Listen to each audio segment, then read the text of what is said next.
Welcome back to After Hours Gaming. I am Bruno, the one and only host in this place, because this is my shop and I'm alone at night. What are we going to talk about today? Well, as the title indicates, we are going to go on part 2 of this little series for mechanizing lore. I want to help you steal anything from me that is not bolted to the floor, right? Any idea, lore, rule, mechanic, concept, anything. Steal it and use it to make your own game design. Use it to make your own game design far more convenient. Today, I'm going to explain a bit more about something I touched upon just very briefly last time. Fog mechanics, fog points are my games. My game is called Foglands. You'll see the relation here. Fog points. So fog points and fog mechanics are my game's answer to the notion of a stress mechanic. But more than that, they are my game's core mechanic or core way of messing with the flow of the game. Fog mechanics are essentially a universal currency that is accumulative. You start with 0 and you gain fog points, or you accrue fog points as you boost your rolls and use your path, meaning class, abilities, right? So fog points are always accrued as dice. 1d, 4, 6, 8, doesn't matter, up to 12, So a fog point cost is always a die. It's always an unknown variable. Already we're dipping our toes into the stress bond over here, right? Because if you start at 0, you probably have a maximum. And yes, indeed you do. A fog threshold or a fog limit. What happens when you reach that limit? You get cussed. No, you don't get cussed. You get cursed. Right? Being cursed is not something fun. It's something unavoidable in my game. Because your fog maximum, your fog limit, goes down only in one of two ways. Either when you level up, or when you get cursed. Already we're starting to see a pattern, right? Now, where did all of these mechanics come from? They came from the lore itself. They came from the lore section. Because the fog is a malevolent entity that subsumes all life and twists reality itself. Even in the bastions and the larger settlements, aka the world's city-states where civilization really survives, even in there where the fog is thinnest, its influence is strong enough to whisper at your ear in your moments of weakness and make you mad, violent, impulsive, and eventually to make you succumb to its influence, right? The fog, to a few gifted ones like you called fog-touched, the players. To you, it does more than simply choke you. To you, it gives power. It frees you from the woes of thirst, age, sleep. You have become the fog's puppet. It has gifted you power, made you like a demigod almost, and said, now fight for my enjoyment. I took that and made it into the fog points. It gives you power, allowing you to boost your rolls and to use class abilities. And it curses you as well, right? Already we have something much more thematically strong. Now what's interesting with the fog? Once again, what made me think of using this cool thing called a fog variable value, right, that we talked about earlier. It's not 4 points, it's 1d4. It's not 3 points, it's 1d6. Well, you never quite know, almost like wild magic, you never quite know in how deep you're getting yourself, Are you going to clutch this very high level ability for one fog? Or is it going to cost you all 12 of that 1d12 fog cost? Right? Now that's interesting because it creates uncertainty, it creates stress, And at no moment does the player say, oh my god, my stress meter is going up too much, I'm in trouble. No, you will feel the stress organically because you have a maximum of 50 fog and you're already at 45 and your friend is about to die and you really want to use meat shield to grab a monster and interpose it between the oncoming spell and your ally, therefore saving him. But that costs 1d8 and you have a margin of 4 fog left before getting cursed. Are you going to roll that 1d8 to save your friend? Most likely. But are you going to roll a 1 or a 5 or an 8? Stress. Stress, but a stress that matters, a stress that you don't think about. You're too focused wondering if you're going to get cursed to think, oh wow, I'm really in the mood right now, I'm really feeling stressed. That stress mechanic is really working. You're not intellectualizing it, you're just feeling it.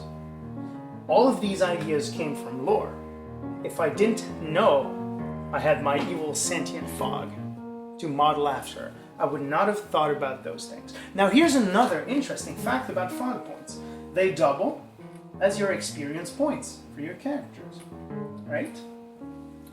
That's interesting for a few reasons. It means experience points are put in the hands of the player, right? What game does that? I've not seen any.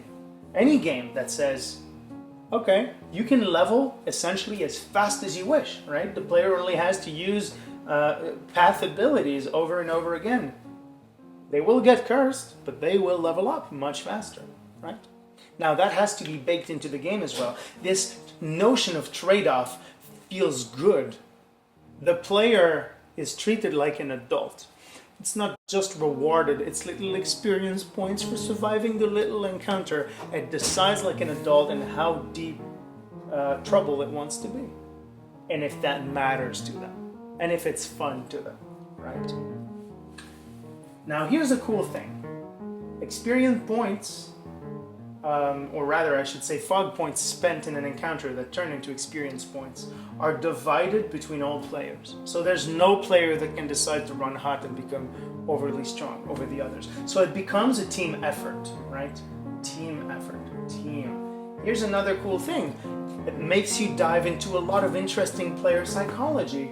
Player A might be the type to sacrifice himself for the team, right? So he's gonna run hot and burn all his fog and get cursed quite a lot. Whereas player B might be more afraid. Regardless, they each gain the same thing. So that notion of empowering players who like self-sacrifice and that notion of not overly stressing players, oh wow, multitasking is hard, sacrifice, and that notion of not overly stressing players who are more reticent, I should say, who are more afraid of burning all their currency, of accumulating fog too quickly. You create interesting party dynamics that way.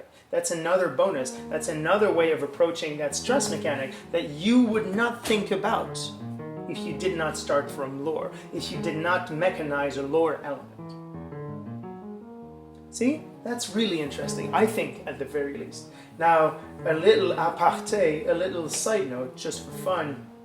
One of the consequences of running as hot as you want and acquiring a lot of experience points, a consequence of giving the player essentially free rein on how fast they level up, is that you need to be okay with the power creep or the power curve shifting dramatically. So that has influenced, in turn, how I view level progression in my game. I hit upon this idea of doing it like an MMO, where in an MMO, massively multiplayer online game, I don't know why I'm explaining it, we all know what those are. There's a saying that goes, reaching max level is, the end game is where the game starts, right? Reaching max level is where your horizons open up.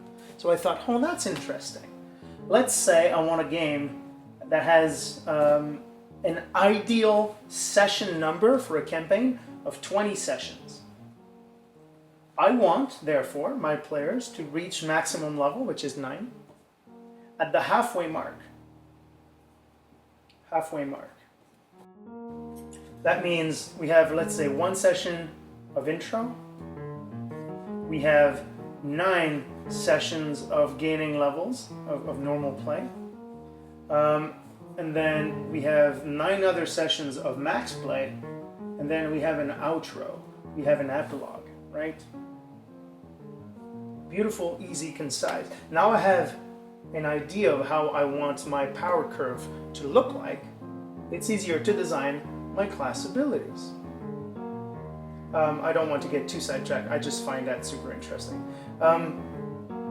So all of these elements together play into stress, right? Let's dial it back and explain why I think this is a better stress mechanic than approaching stress directly. When you spend fog, it's directly stressful because you don't know how much you're going to spend. But it also feels good because you spend it directly to use your abilities and boost your rolls, therefore saving your ass or pulling off awesome feats. The fact that fog points double as experience points means that when you overpay, when you pay 12 on that D12 instead of 1, it doesn't just feel bad. It feels bad, but it's bittersweet because, oh, at least I got more experience for it, right? So just as in books and movies, they would tell you that there is no darkness or grim without the levity, right? What makes the grimness of a story so poignant, so impactful is when you compare it to the levity. If it's all dark all the time, it's pointless. So the fact that you gain experience points acts as that point of levity, that feeling good when something bad happens. When you get cursed, mechanical impacts, but also story impacts. You could get cursed and get a penalty to this kind of rolls or that kind of defense, but you could get cursed with a curse that says that you can no longer lie, right? That has a strong impact in the game. Each curse has multiple ranks, so 1, 2, 3, 4, 5, and so every time you get cursed, you roll on the table, and if you roll on a curse you already have, you raise its rank by 1. If you roll on a curse you don't have, you acquire that one. If you roll a 1, by the way, that's the only time a d20 is used. I just thought that was interesting. When you roll a 1, all of the curses you currently have increase by 1 rank. When you roll a 20, you remove 1 curse entirely. So there's that hope of levity, even when something bad like that happens. And even then, even if all your curses, even if you roll a 1 and all your curses go... Yeah, this is shut. Even if all your curses go up by 1, there's still something cool that happens. Your fog points get returned to 0 as you roll on the curse table. So you can start using, again, I understand it sounds very bad in any other context than game design. It sounds like mechanizing addiction, and in a way it is, but it's making it fun, I suppose. I don't condone gambling in real life, by the way, but in this context, it works very well. And the last element, I think, of importance right here is that at no moment is it specified that this is a stress mechanic. You just feel it organically. And I think that the problem with stress mechanics is that you are forced most of the time to interact with them. Whereas here, players who are risk averse and who will have less fun playing my game with the stress mechanic get to use it only when truly necessary, and then it really feels special to use these abilities and these boosts. And players who love toying with stress and always skirting the limit, staying on the line, they also get rewarded and have fun because they're free to interact with it as they wish. I think I've spoken enough. I hope this has created little seedlings in your brain, and has given you ideas. I hope this has been useful to you. I hope to see more of this kind of design in games, because I think it's so cool. That's it for me tonight, and see you soon.